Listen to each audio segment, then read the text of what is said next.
Hello and welcome to Justice. I'm Judge Jeanine Pirro. Thanks for being with us. Now, tonight's going to be a little different. With so much going on in the world, I just have to do two opening statements. You won't want to miss my open on Hillary Clinton and those pesky emails a little later in the show. But first, to Iran. Now, I want to congratulate President Obama for the framework of this historic deal. On this weekend that holds such religious significance to so many of us around the world, I want to be charitable in my discussion. The effort to maintain peace in the Middle East, a hotbed of instability, with the world's major sponsor of terrorism, is extremely important. Here's a president discussing the fundamental agreement on a framework for a nuclear deal. Today, the United States, together with our allies and partners, has reached a historic understanding with Iran, which, if fully implemented, will prevent it from obtaining a nuclear weapon. Prevent it from obtaining a nuclear weapon? Now, it's Holy Week, and I want to believe those words. But common sense tells you the decision to believe someone depends on prior experiences with them.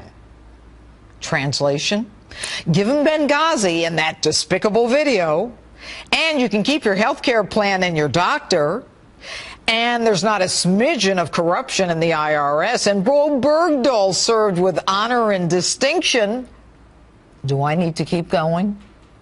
But I want to believe the president. This is just too important, not only for us, but for our children and our grandchildren. There are two sides to every deal. How do we know if we can trust the other side? How do we know if we can trust Iran?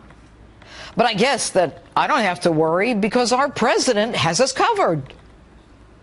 If Iran cheats, the world will know it. If we see something suspicious, we will inspect it.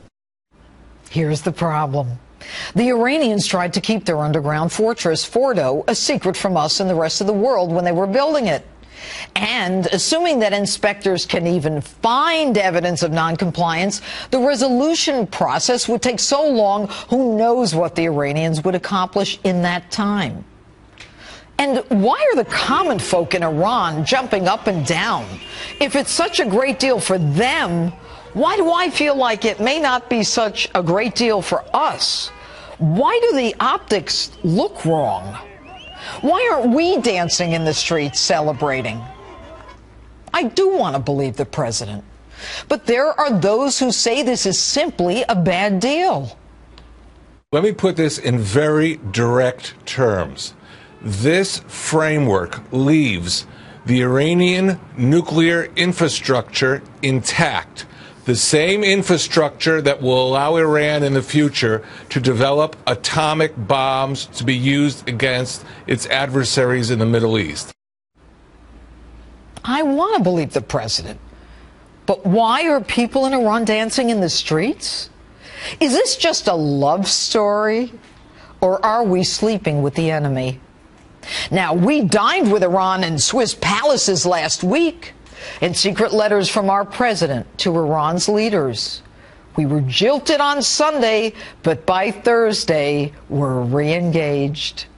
To me, this is like your close friends telling you the night before your wedding that you're making a big mistake, that they know it's a bad deal, that everyone might be happy now, but down the road, the marriage will end on a sour note. The difference is when this love story ends, our ex is going to have a nuclear bomb. And that's my open. Tell me what you think on my Facebook page or Twitter at Judge Jeanine, #JusticeOpen.